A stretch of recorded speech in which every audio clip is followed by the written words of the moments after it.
Nearly half of Americans have less than $500 in savings, and almost 60% of Americans have less than $1,000 saved up. 49% of Americans have $500 or less in their savings account, with 36% of Americans reporting they have less than $100 saved up.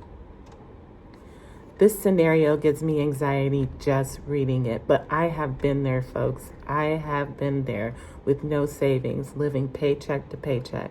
It was not fun. Meanwhile, working multiple jobs and getting as many hours as I want and still barely being able to make it. But things took a change for me, and we're going to talk about it in just a moment.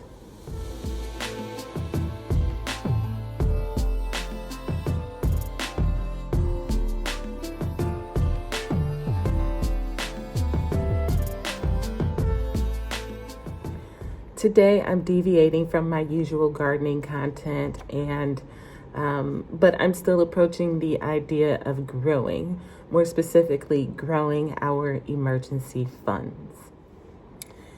Recently, I was talking to a friend of mine. He's retired, and he reached out to me because he needed to borrow a couple $100, which is not a problem. He's done that before. He always pays me back, no biggie.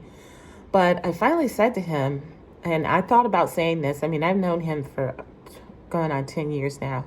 And I thought about saying this at least a dozen times because this happens, I wouldn't say regularly, but frequently enough that I was thinking, one of these days I'm just going to have to get the courage to ask him. But I said to him, do you not have an emergency fund? Are you living, Social Security check month to month? Is that what you're doing? I know he also works, but his work is to pay for his rent. So he has that covered. But he said, yeah, no, I don't have an emergency fund. If something were to come up, I'm up the creek without a paddle. And I said to him, you got to start. You got to figure something out because he doesn't have any family. And I mean, I'm there, but we're friends. We're not related. And I'll help him out any way I can. But he also needs to help himself. And he said, where am I going to find money? Where am I going to get this money that I'm supposed to save? He was already beaten up over it. And I got to thinking, and I know him, so I know where he could get money from. And I gave him those ideas. And he was happy with that. I think with my help, we're going to start working on getting his budget together so we can get him some money saved up for when things pop up the way they do every so often for him or for anybody. But I got to thinking, after I saw those statistics from the article that I read to you, I'm like, there's got to be so many people in my YouTube that fit this bill. And I pulled myself up out of that. Paycheck to paycheck, no savings, financially stressed, mentally stressed all the time. I pulled myself up out of that probably 10, 15 years ago. And so I know it can be done. And I thought, while this isn't gardening content, it is about growing as people, growing our financial stability, our savings accounts. And so bear with me as I deviate from what I usually talk about with you guys. Have you ever wondered if a $1,000 emergency came up, would you have the money to take care of it? It's a question that might make you pause and think. Life can be unpredictable, and having a small cushion can make all the difference. And let's be clear up front, $1,000 won't cover everything, but it's a good start. So let's explore why having even $1,000 set aside for emergencies is crucial. Imagine this. You're driving home one evening and suddenly your car starts making a strange noise. A trip to the mechanic reveals that repairs are going to cost you around $1,000. Or perhaps You wake up one morning to find your refrigerator has stopped working. The cost of a new one or even a major repair can easily hit the 1K mark. Now think about a sudden dental issue. A painful toothache leads to an emergency root canal, and you're presented with a bill close to $1,000. What if your beloved pet falls ill unexpectedly? A visit to the vet for treatment and medication could quickly add up to $1,000. These are just a few examples of misfortunes that can happen to anyone, often without any warning. Having even a small emergency fund can provide peace of mind and prevent these situations from becoming financial crises. But why is $1,000 a significant starting point? Well, to begin with, it's manageable. It's a manageable goal for many and can cover a wide range of unexpected expenses. It represents a safety net that can help you avoid debt or financial stress when life throws you a curveball.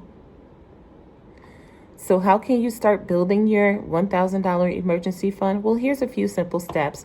And keep in mind, there is more than one way to skin a cat. This is just what I came up with.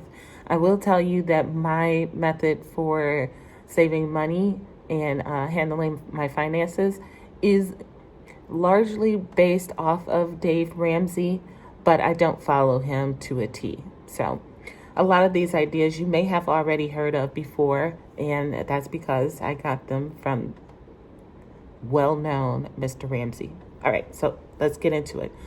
Step 1 is to set a goal. Begin with a clear objective. Decide how much you can set aside each month to reach your $100 target. Your $1,000 target. Step 2, create a budget. Now, I know somebody out there is thinking, I don't need a budget because I already know how much I get paid and I know how much my bills are. And that's great. Fantastic if you know those two things. But do you know how much you spent on eating out last month? How much did you spend on convenience store runs? How much you spent on toiletries or clothing, etc.? Probably not, right? Probably you don't know, not specifically. But you need to have an understanding of those details in order to create a functional, realistic budget. So, evaluate your spending habits and identify areas where you can cut back. Even small savings can add up over time. The same way you build up your pantry staples is the same way you're going to build your savings. A little bit at a time, slow and steady. Step 3, automate your savings. Set up automatic transfers from your checking account to a dedicated savings account. The automation ensures that you consistently save a set amount of money at regular intervals, such as monthly or bi-weekly. It can also help instill financial discipline by prioritizing savings as a non-negotiable expense, similar to paying a bill. This can reduce the temptation to spend money that you intend to save. By automating your savings, you streamline the process, making it easier to manage your finances. This convenience can be especially helpful for those with busy schedules or for anyone who might forget to save manually. Automated savings can help you reach your financial goals more effectively. So whether you're building an emergency fund or saving for a specific purpose, automation keeps your goals on track. Furthermore, knowing that your savings are being taken care of automatically can provide peace of mind, allowing you to focus on other aspects of your financial planning without worrying about whether you're saving enough. Step 4, use your windfalls wisely. Tax refunds, bonuses, and monetary gifts can provide a great boost to your emergency fund. Windfalls provide an opportunity to enhance your financial stability and progress towards your goals. By allocating those funds carefully, you can strengthen your savings, you can reduce your debt, or invest in areas that contribute to your long-term financial well-being. Step 5, get your side hustle on, okay? Consider selling things you no longer need. This can be a quick way to add up to your savings. Personally, I have multiple skills that allow me to earn freelance monies. My current job is as an operations manager, but in the past, I spent 14 years as a graphic designer, 5 years as a four-color specialist, 5 years as a marketing specialist, and countless years working as an admin in some capacity or another.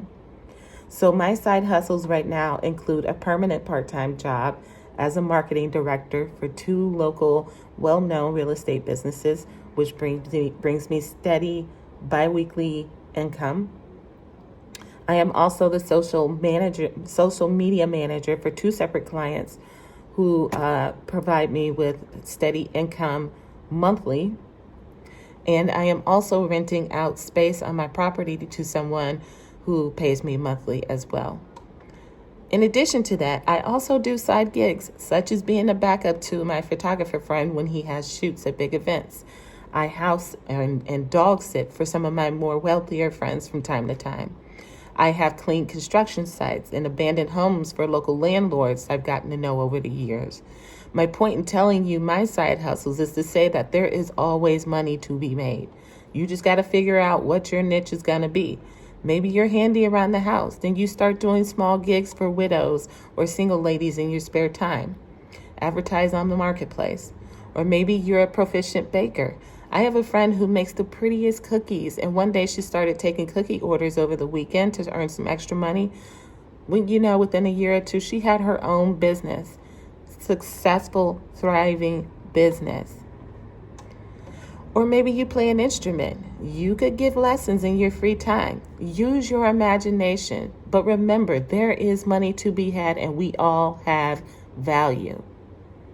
So figure out what you can do to provide a service to other people that they will pay for and get your side hustle on. Now, remember, building an emergency fund is a journey. It's not a sprint. It's about creating a buffer that can help you handle life's little surprises with confidence. With a little planning and dedication, you can achieve this goal and gain greater financial stability. All right, friends, that does it for me today. I hope you enjoyed the video. I hope I've motivated you, giving you some inspiration, some solutions. If you don't already have one, please work on getting yourself an emergency fund set up. And I will see you guys in another video on another day. Until then, happy growing, my friends.